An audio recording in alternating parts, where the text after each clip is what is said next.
होइन काम मात्र गर्ने हो, खाना चाहिँ नखाने हो कि क्या हो? कति उखाल्नु हो? भोक लागिसक्यो मलाई त। ए कति भोक लाग्यो एकछिन उखाल्न, एकछिन उखालेपछि हाँस काटेर खाने हो गर। खाना मात्र जान्दछ, ज्यान चाहिँ लुते नलुते भइसक्यो, खाना चाहिँ थोरै खाँदैन, भुइँसीले खोले खाए जस्तो।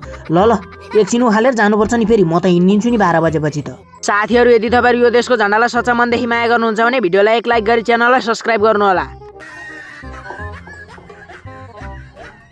ए सुन त, जा एउटा हाँस काट, खानुपर्छ आज। त्यसो भने त म काटिहाल्छु नि। ल ए मबाट भाग्छु मन ठान्दैछ, आज त गइस केटा। ल दाइ, मैले भुत्लाले रेखेको छु, अब काटेर पकाएँ। ल जा।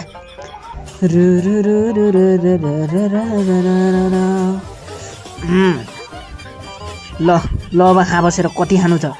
वाउ राम राम पकाउँछु, तैँले बबाडै पकाएको रहेछस्। मैले पकाएको, मैले।